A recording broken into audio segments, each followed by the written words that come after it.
ಸ್ವಾಭಿಮಾನಿ ಸುಮಲತಾ ಮಾತುಕತೆಗೆ ದಳಪತಿಗಳು ಕೂಡ ವ್ಯಂಗ್ಯವಾಡಿದ್ದಾರೆ. ಟೋಟಲಿ ಎಲ್ಲರ ವಿರುದ್ಧವೂ ಕೂಡ ಮಾತಾಡಿದ್ದಾರೆ. ಕೋಲಾರದಲ್ಲಿ ಮಾಜಿ ಸಿಎಂ ಕುಮಾರಸ್ವಾಮಿ ಪ್ರತಿಕ್ರಿಯೆಯನ್ನ ಕೊಟ್ಟಿರುವಂತದ್ದು. ಇದೇ ವೇಳೆ ಮಂಡ್ಯ ಸಂಸದೆ ಸುಮಲತಾ ವಿರುದ್ಧವೂ ಕೂಡ ವ್ಯಂಗ್ಯವಾಡಿದ್ದಾರೆ. ಸುಮಲತಾ ಅವರು ದೊಡ್ಡವರು, ಅವರ ಬಗ್ಗೆ ನಾವು ಮಾತಾಡೋದಕ್ಕೆ ಆಗುತ್ತಾ? ನಾವು ಮಾತಾಡೋದಿಲ್ಲ. ಸೀಟ್ ಹಂಚಿಕೆ ಬಗ್ಗೆ ಅಂತಿಮವಾಗಿ ಘೋಷಣೆ ಆಗಬೇಕಾಗಿದೆ, ಆಗುತ್ತೆ ಅನ್ನುವಂತ ನಿಟ್ಟಲ್ಲಿ ಸ್ವಾಭಿಮಾನಿ ಸಂಸದೆ ಸುಮಲತಾ ಅಂಬರೀಶ್ ಅವರ ಬಗ್ಗೆಯೂ ಕೂಡ ಮಾತಾಡಿದ್ದಾರೆ ಎಚ್ ಡಿ ಕುಮಾರಸ್ವಾಮಿ ಅವರು.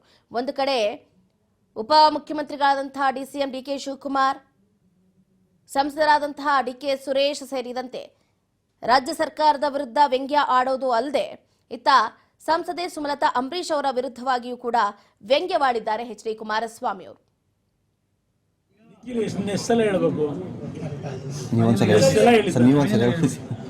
ಈಗ ನಿನ್ನೆನೂ ಸಹ ನಾವೊಂದು ಸಭೆ ಮಾಡಿದ್ದೇವೆ. ರಾತ್ರಿ 1:30 ಗಂಟೆವರೆಗೂ ಸುದೀರ್ಘವಾಗಿ ಮಂಡ್ಯ ಜಿಲ್ಲೆಯ ನಮ್ಮ ಮಾಜಿ ಶಾಸಕರುಗಳು, ಹಾಲಿ ಶಾಸಕರಿದ್ದಾರೊಬ್ಬರು, ಎಲ್ಲರೂ ಕೂತು ಚರ್ಚೆ ಮಾಡಿದ್ದೇವೆ.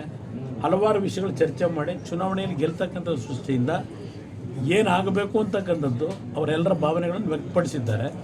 ಅದೆಲ್ಲವನ್ನು ಕ್ರೋಢೀಕರಿಸಿದ್ದೇನೆ. ಇನ್ನು ಬೇರೆ ಬೇರೆ ರೀತಿಯಲ್ಲಿ ನಡೀತಾ ಇದೆಯಲ್ಲ, ಏನೋ JDS ಕೈಯೇ ತಪ್ಪೋಯ್ತು ಅಂತಲೂ ಕೆಲವರು ಮಾತನಾಡ್ತಾರೆ. ಸೀಟ್ ಹೊಂದಾಣಿಕೆ ಆಗಬೇಕಲ್ಲ, ಸ್ಪರ್ಧೆ ಮಾಡ್ತೀನಿ ಅಂತಾನೆ ಹೇಳ್ತಾ ಇದ್ದಾರೆ ಸರ್. ಸೀಟ್ ಸಿಗ್ಲಿ ಬಿಡ್ಲಿ ಸುಮಲತಾ ಅವರು ಸ್ಪರ್ಧೆ ಅವ್ರಿಗೆ ಸೇರಿದ್ದು. ಅವ್ರ ಬಗ್ಗೆ ನಾನು ಯಾಕೆ ಬಂದು ದೊಡ್ಡವರಿದ್ದಾರೆ, ದೊಡ್ಡವ್ರ ಬಗ್ಗೆ ನಾನು ಯಾಕೆ ಮಾತಾಡಲಿ? ಅವರು ದೊಡ್ಡವರಿದ್ದಾರೆ. ನಾವು ನಮ್ಮ ಪಕ್ಷ ಸಣ್ಣ ಪಕ್ಷ ಇದೆ. ಈ ಸಣ್ಣ ಪಕ್ಷದಿಂದ ಏನು ಕೆಲಸ ಮಾಡಬೇಕು ಮಾಡ್ತೀವಿ. ಸ್ಪರ್ಧೆ ಮಾಡೋ ಇಚ್ಛೆ ಇದೆಯಾ ಸರ್ ಲೋಕಸಭೆ? ಇಲ್ಲಣ್ಣ, ಬಯಸ್ತಾರೆ, ಕಾರ್ಯಕರ್ತರು ಬಯಸ್ತಾರೆ ಕುಮಾರಸ್ವಾಮಿ ನಿಲ್ಲಬೇಕು ಅಂತೇಳಿ. ಎಷ್ಟು ಕಡೆ ನಿಲ್ಲಕ್ಕಾಗುತ್ತೆ ನಾನು?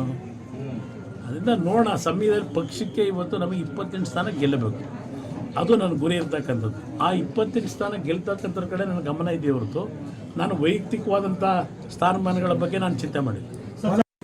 ನಿಖಿಲ್ ಎಷ್ಟು ಸಲ ಹೇಳಬೇಕು?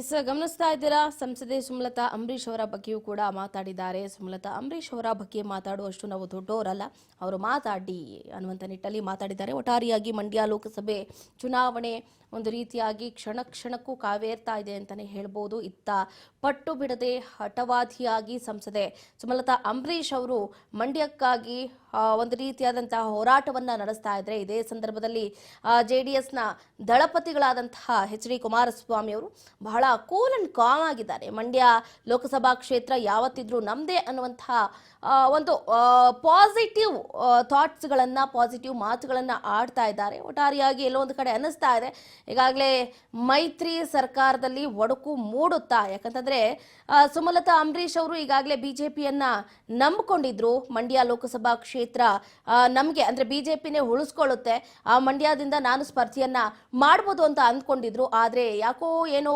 ಸಖತ್ ಡೌಟ್ ಹೊಡಿತಾ ಇದೆ. ಎಚ್ ಡಿ ಕುಮಾರಸ್ವಾಮಿ ಅವರಿಗೇನೆ ಮಂಡ್ಯ ಲೋಕಸಭಾ ಕ್ಷೇತ್ರ ಕನ್ಫರ್ಮ್ ಆದಂತೆ ಕಾಣಿಸ್ತಾ ಇದೆ. ಬಟ್ ಅಧಿಕೃತವಾಗಿ ಇನ್ನು ಯಾವುದೇ ರೀತಿಯಾದಂತಹ ಘೋಷಣೆ ಆಗಿಲ್ಲ.